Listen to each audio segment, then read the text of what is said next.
మీ మోకాల నొప్పులకు ఎటువంటి సర్జరీ లేకుండా ఎపియాన్ పెయిన్ క్లినిక్ అందిస్తున్న అత్యాధునిక చికిత్స. Welcome to Suman TV. నేను మానస. ఈ రోజు మనతో పాటు ఉన్నారు డాక్టర్ జి కిరణ్ గారు, సీనియర్ ఫిజిషియన్, అలాగే డయాబెటీస్ కౌన్సిలర్ అండ్ కన్సల్టెంట్. వారితో మాట్లాడదాం. డాక్టర్ గారు నమస్తే అండి. డాక్టర్ గారు, చాలా మంది ఇప్పుడు సమ్మర్ అనుకోవచ్చు, లేదంటే మిగతా టైంలో అవుటింగ్కి వెళ్ళినా, లేదంటే డీహైడ్రేట్ అవ్వకుండా ఉండాలి అన్నప్పుడు కూడా కొన్ని రకాల డ్రింక్స్ తాగుతూ ఉంటారు. ఓఆర్ఎస్ కావచ్చు, కొంతమంది ఏమో కోకోనట్ వాటర్ తాగుతుంటారు. చాలా మంది మాత్రం ఓఆర్ఎస్ ఎక్కువగా, అంటే ఇన్స్టెంట్గా ఎనర్జీ వచ్చేస్తుంది అండ్ తాగినప్పుడు కూడా బాగుంటుంది అని చెప్పేసి చిన్నపిల్లలకు కూడా ఇస్తూ ఉంటారు, పెద్దవాళ్ళు కూడా ఓఆర్ఎస్ తీసుకుంటూ ఉంటారు. సో నా క్వశ్చన్ ఏంటంటే, షుగర్ ఉన్న వాళ్ళు ఓఆర్ఎస్ తీసుకుంటే మంచిదా? అసలు ఓఆర్ఎస్ తీసుకోవడం మంచిదేనా? అంటే ఇప్పుడు ఓఆర్ఎస్ ఉంది, కొబ్బరి బోండం ఉంది, ఈ రెండిట్లో ఏది బెస్ట్ అని అడుగుతున్నారా? చెప్తాను అది కూడా. ఎస్, ఫస్ట్ క్వశ్చన్ ఏంటంటే ఈ క్వశ్చన్ కూడా ఉంది, but first of all ORS అనేది తీసుకోవచ్చా షుగర్ ఉన్న వాళ్ళు? డీహైడ్రేషన్ అయింది, ఏదో లూజ్ మోషన్స్ కానీ వామిటింగ్స్ అయినాయి, డీహైడ్రేషన్ అవుతుంది, పొటాషియం తగ్గిపోతుంది. సో అటువంటిప్పుడు ఓఆర్ఎస్ మంచిది. బట్ ఓఆర్ఎస్లో ఈ రెడీమేడ్గా మీకు ప్యాకెట్లో ఉంటాయి చూడండి, రెడీ టు డ్రింక్, దాంట్లో కొంచెం గ్లూకోజ్ శాతం ఎక్కువ ఉంటుందని మనకు సమాచారం. ఓకే. సో దాంతో పోలిస్తే ఈ ప్యాకెట్ మనం ఓపెన్ చేసుకొని, ఈ ప్యాకెట్స్ కూడా మనకు చిన్న ప్యాకెట్ ఉంటుంది, పెద్ద ప్యాకెట్ ఉంటుంది. సో చిన్న ప్యాకెట్ అనుకోండి, 1 గ్లాస్ ఆఫ్ వాటర్లో మిక్స్ చేసుకొని తాగేయచ్చు అనమాట. దీంట్లో షుగర్ తక్కువ ఉంటుంది, మిగతా ఎలక్ట్రోలైట్స్ బాగుంటాయి అనమాట. సో కాబట్టి ఇది ఫస్ట్ ప్రిఫరెన్స్. ఇప్పుడు వేసవి, ఎండాకాలం లేదా ఏదైనా మీకు కొంచెం నీరసం అనిపిస్తుంది, కోకోనట్ వాటర్ అవైలబిలిటీ ఉంది, ఓఆర్ఎస్ ప్యాకెట్ అవైలబిలిటీ ఉంది అనుకుందాం. సో ఓఆర్ఎస్ ప్యాకెట్ రేటు తక్కువ, ఇది కలుపుకొని తాగేస్తే బాగున్న ఫీలింగ్ కూడా ఎక్కువ అనిపిస్తుంది. సో కాబట్టి కోకోనట్ వాటర్ కంటే ఓఆర్ఎస్ మంచిది అనే ఒక అభిప్రాయానికి మనం వస్తాం. అక్కడ కోకోనట్ వాటర్ అవైలబిలిటీ ఉంటే అది బెస్ట్ ఆప్షన్. ఓకే, అది బెస్ట్ ఆప్షన్. మళ్ళా షుగర్ ఉన్నవారు అని మీరు అన్నారు కాబట్టి, నేను ఇవన్నీ మాట్లాడేది జనరల్గా షుగర్ ఉన్నవారు, కంట్రోల్లో ఉన్నవారు గురించి ఎక్కువగా చెప్తూ ఉంటాను. ఎందుకంటే మెజారిటీ కంట్రోల్లో ఉంటారు అనేది నా అభిప్రాయం. ఆప్టిమల్ డయాబెటీస్ కంట్రోల్లో ఉంటారు అనేది నా అభిప్రాయం కాబట్టి అలా చెప్తూ ఉంటాను. ఇప్పుడు ఒక వ్యక్తికి 250, 350 లేదా 450 షుగర్ ఉందనుకోండి, మీకు ఓఆర్ఎస్ తాగినా షుగర్ పెరుగుతుంది, కోకోనట్ వాటర్ తాగినా షుగర్ పెరుగుతుంది, తేనె నీళ్ళు తాగినా పెరిగే ఉంటుంది. ఆల్రెడీ పెరిగిపోయిన షుగరే కదండి. కాబట్టి ఫస్ట్ డయాబెటీస్ మేనేజ్మెంట్ అక్కడ కరెక్ట్గా ఉండాలి. అక్కడ వాడాల్సిన మెడికేషన్, అది టాబ్లెట్స్, అది ఇన్సులిన్, వాట్ ఎవర్, అది ఫస్ట్ షుగర్స్ని తీసుకొచ్చి మీరు 200 లోపు మెయింటైన్ చేయండి.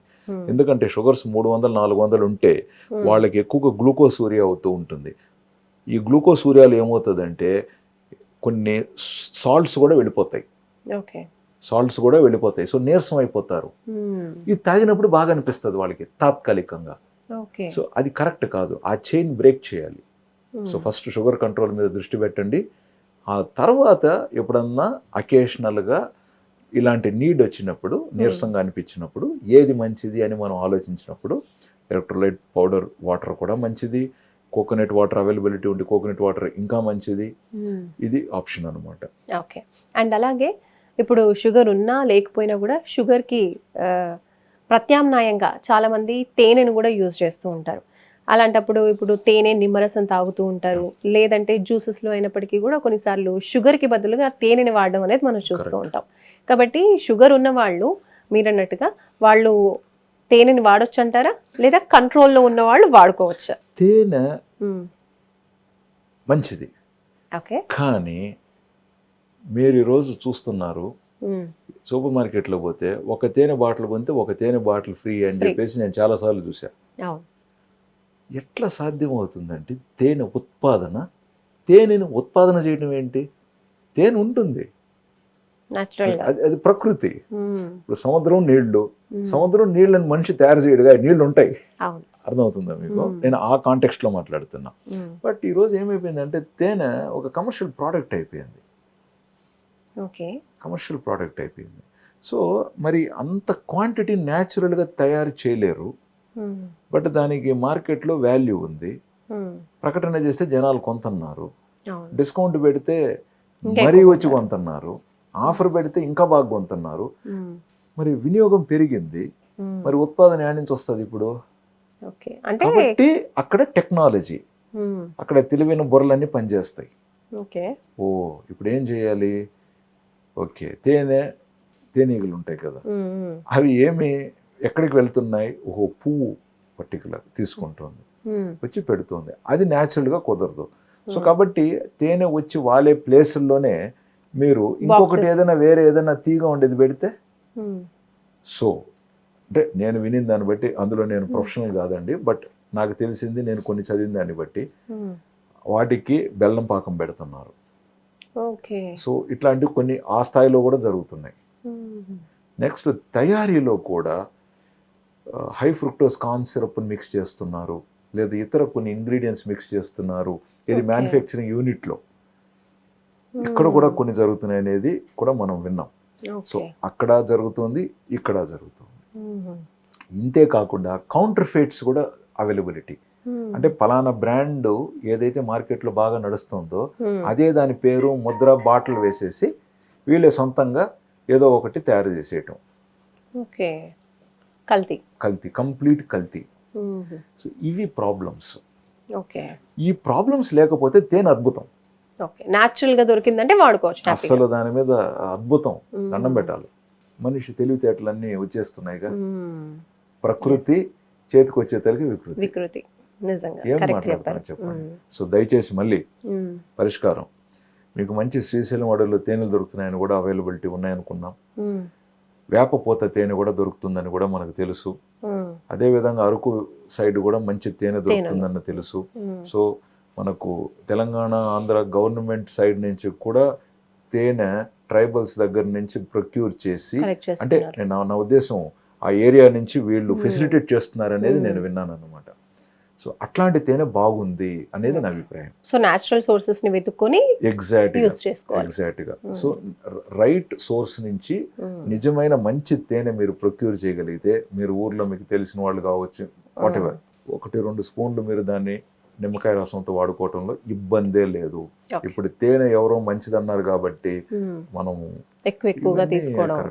అండ్ ఇంకొక చిన్న డౌట్ డాక్టర్ గారు, ఇప్పుడు ఈ మధ్య కాలంలో షుగర్ అనేది అసలు మంచిది కాదు అని చెప్పేసి పాలలో కానీ టీలో కానీ ఎందులోనూ షుగర్ యూస్ చేయకుండా జాగ్రత్త పడుతున్నారు. అండ్ అలాగే టీలో ఒకవేళ షుగర్ వేసుకోవాలి అనుకున్నప్పుడు షుగర్కి సప్లిమెంట్స్, చిన్న టాబ్లెట్స్ కావచ్చు, ఇంకా కొన్ని డిఫరెంట్ టైప్స్ ఆఫ్ పౌడర్స్ కావచ్చు, అలాంటివి యూజ్ చేస్తున్నారు. అవి కరెక్టే అంటారా? వాడొచ్చా అలాంటివి? మీరు ఫస్ట్ చెప్పింది మంచి విషయం. పిల్లలు కానీ, పెద్దలు కానీ, ప్రెగ్నెంట్ కానీ ఎవరైనా సరే అమ్మా, షుగర్ వాడకుండా మీ టీ కానీ, కాఫీ కానీ, పాలు కానీ చేసుకోవటం బెస్ట్ ఆప్షన్. ఇప్పుడు తీపు తెలియటానికి చక్కెర మానేసాం కాబట్టి కొత్తగా షుగర్ సప్లిమెంట్స్ లాంటివి ఏదైనా వాడటం అనేది కరెక్ట్ కాదు.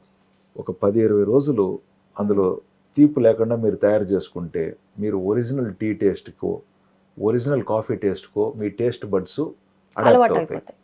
పాలు అనుకోండి, అడాప్ట్ అవుతాయి.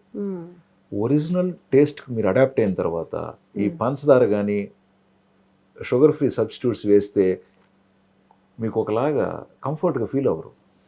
ఆ స్థానానికి మనం ఎదగాల, అది ఇంపార్టెంట్. సో షుగర్ మానేయటాన్ని అదేదో జీవితంలో కోల్పోయినట్టుగా దయచేసి ఫీల్ అవ్వకండి. ఇప్పుడు ఆ గట్టును ఉంటావా, ఈ గట్టును ఉంటావా, ఈ గట్టు స్ట్రాంగ్, ఈ గట్టుకు వచ్చేసేయండి. అవును.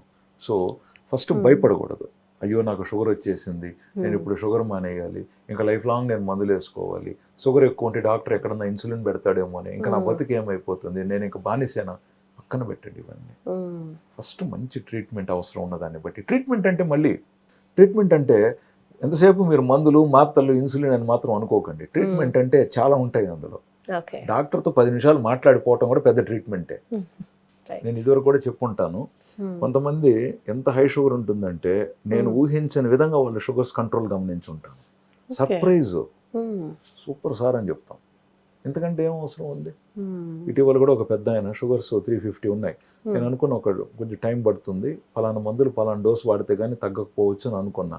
కానీ నా అంచనాల్లో సగానికి నా అంచనాలు నేను రీచ్ అయ్యేతలికే ఆయన షుగర్ ఆల్రెడీ ఫుల్ కంట్రోల్కి వచ్చింది.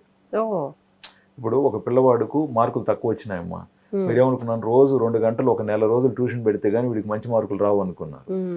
వీడు అరగంట ట్యూషన్లోనే 15 రోజుల్లోనే మంచి మార్కులు వస్తే సర్ప్రైజ్. అది నేను చెప్పే విధానం. సో డాక్టర్ని మీరు సర్ప్రైజ్ చేయగలిగితే we are always happy. You are good patient to us. So హెల్తీగానే ఉంటాం. సో రియాలిటీలో ఉందాం. నాణ్యమైన ఆహార వస్తువుల్ని, విలువైన వస్తువుల్ని పద్ధతిగా మితంగా వాడుకుందాం. ఏది కూడా దయచేసి వేస్ట్ చేయకండి. వేస్టేజ్ అవటం వల్లనే ఈరోజు కొన్ని కల్తీలు అవుతున్నాయి అనేది నా అభిప్రాయం. ఏది కూడా మితంగా వాడుకోవాలి. మనకి ఎంత అవసరం అంతే తీసుకోవాలి. వాడేదో ఆఫర్లు పెట్టాడు అనేసి మనకి ఎంత అవసరం అంత తెచ్చుకుందాం. ఇప్పుడు ఈ నెలకి మీకు ఎంత అవసరం అది తెచ్చుకోండి. ఆఫర్లు ఉన్నాయని చెప్పి ఎక్కువ తెచ్చుకొని ఏం చేసుకుంటాం మనం? పనికిరావు, చెడిపోతాయి. దక్కాల్సిన వాడికి దక్కదు అది మళ్ళీ తర్వాత. సో కొంచెం మనము సమర్థవంతంగా, కొంచెం క్లారిటీగా, కొంచెం కాన్ఫిడెంట్గా, హ్యాపీగా రియాలిటీని యాక్సెప్ట్ చేస్తూ ముందుకెళ్ళాం అనుకోండి, లైఫ్ సుఖమయం. డయాబెటీస్ ఎవరికి సమస్య కాదు అనేది నా అభిప్రాయం. ఓకే డాక్టర్ గారు, థ్యాంక్ యూ అండి.